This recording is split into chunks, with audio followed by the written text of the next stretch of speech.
Success is defined as achieving a positive result. A successful person is someone who achieves their goals. Being successful is tough, and as they say in South Africa, the pressure is getting worse. According to the Institute of Deafness and Other Speaking Disorders, by the age of 3, a child should be able to start communicating with their family. But not me.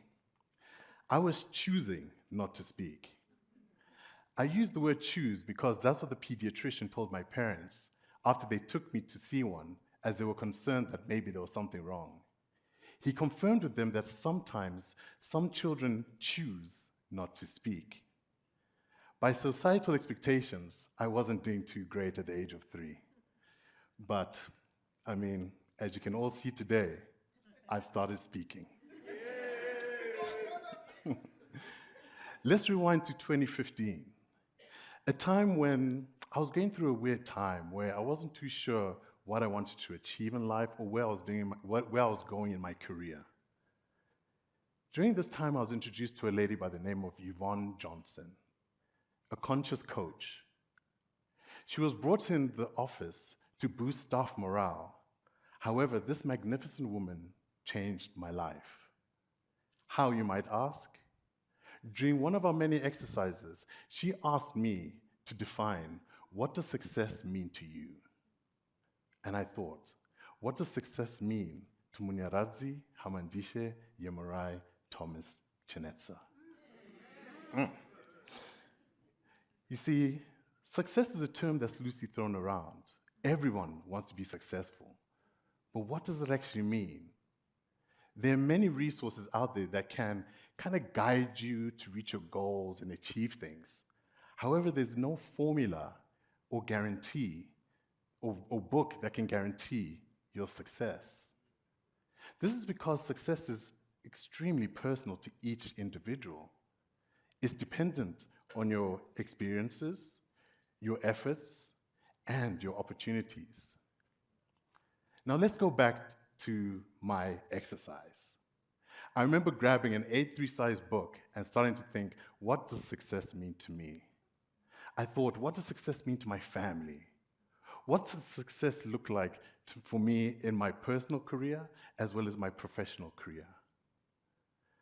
I had to build on all these kind of things, but by visualizing these things, it gave me a foundation of the person I wanted to become and the life that I wanted to live. Now, one of the things I visualized was sitting amongst industry giants and having a voice that was not only respected, but influential. So now, I realized that this was actually the easy part, writing down these things. In comes life and life's experiences. I want to share a couple of them with you. But before I do, we listen, we don't judge. Okay, let's go to 2011, the height of Young Money Cash Money. Lil Wayne and Birdman had the game on lock. It looked super easy. Sign the best artists, form a squad, do songs where they all jumped on the songs together, put them out, and then release individual projects with each artist. It looked that simple. I remember looking across to my friend Lante and saying, we should do this and we can do this, but let's do it with Zimbabwean artists. And that's what we did. We called on 8 of the hottest emerging Zimbabwean artists who were based in Johannesburg. We organized a listening session. It was hot in there. We were just cooking demos back to back. Everyone brought their A game because only the best verses would make the final songs. Eventually, we hit the studio and recorded the actual songs. And we actually recorded a music video. If you go into YouTube right now and search Zim Stars Fire, you'll see what we did. But due to my limited industry knowledge, I paid quite a heavy price for this. figuratively and literally. I mean, I spent a lot of money that I really didn't have because, as I said, it just looked that easy. So I learned the hard way, and after releasing the single, I think it played once on MTV Base, and if you search today, 13 years later, it's sitting on 19,000 views. Was this a failure?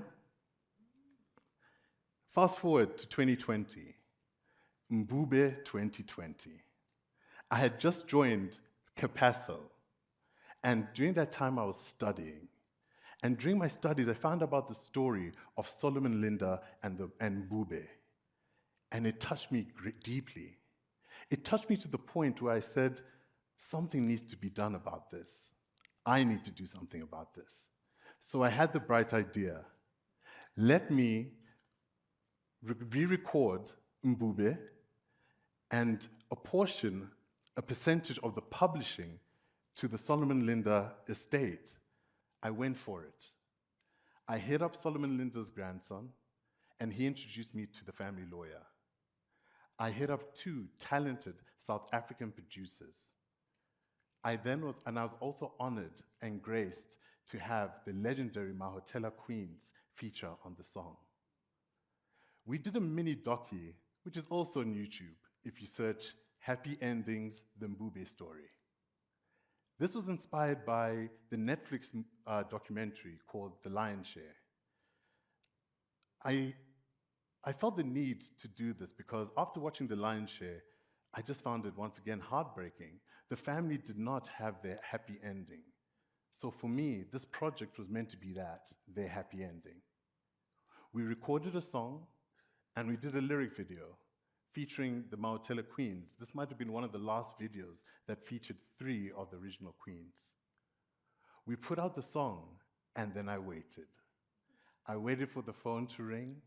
I waited for the sync deals to come through, but nothing happened. Disappointing. I learned that not everything works out the way that you plan sometimes. But there were some victories. A friend of mine, based in the UK, a Ghanaian gentleman by the name of Mark DeForce, he picked up on what I was doing, and he did an article that got picked up by the BBC. I mean, this was definitely much appreciated, and the exposure was welcome. However, it just wasn't the impact that I had hoped it would be. Was this a failure? Next, it's 2022, and I launched Masters of the Industry, MOTI, my baby, my way of giving back to the African music industry the only way I thought I could, by educating someone to avoid making the mistakes that I once made when I was doing Fire. And we all know creators don't like to read, so video format was the way to go. I got right to it.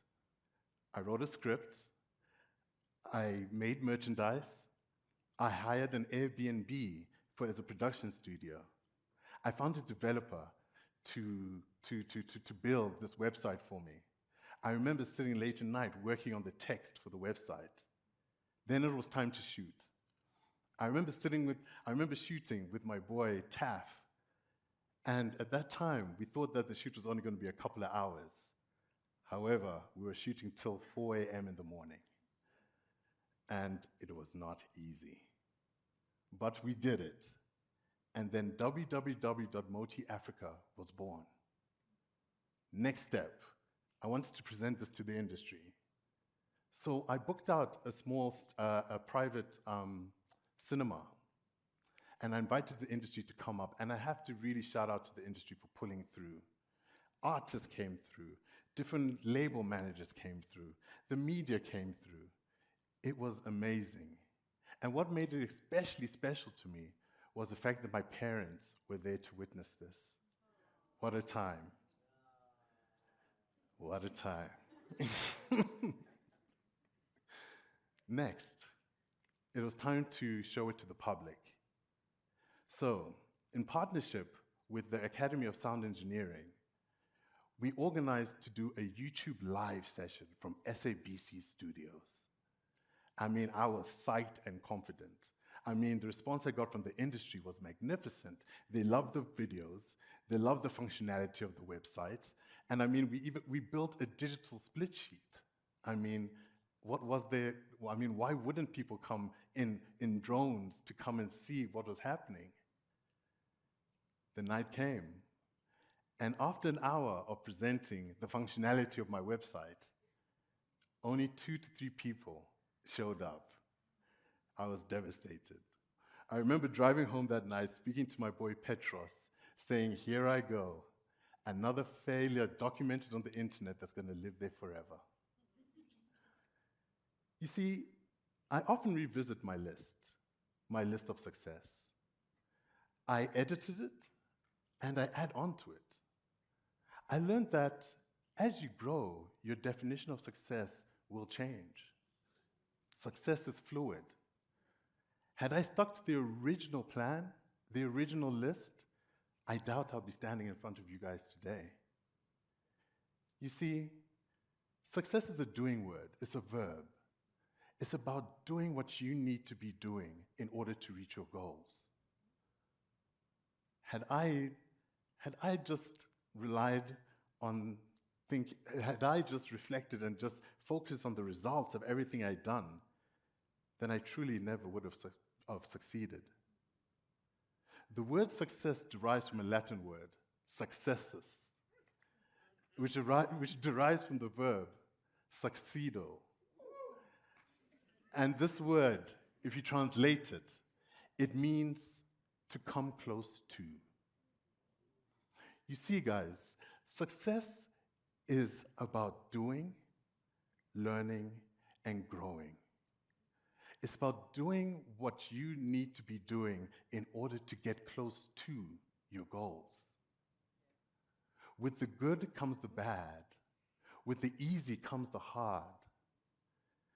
And through my own experiences, my so-called failures, those moments of doubt, the one thing I can always hold on to is that failure doesn't exist. Before I wrap up, I would just like to share one of the new additions to my ever-evolving list of success. I've decided that by the age of 50, I'm going to pick up piano again. Something that my parents tried to make me do, but back in the day, between Sega Mega Drive and piano, Sega would win. But I plan on changing that and fixing that. So with that being said, I invite you all to my 50th birthday piano recital. When will it happen? I'm not too sure. Maybe on the TEDx stage. We'll see.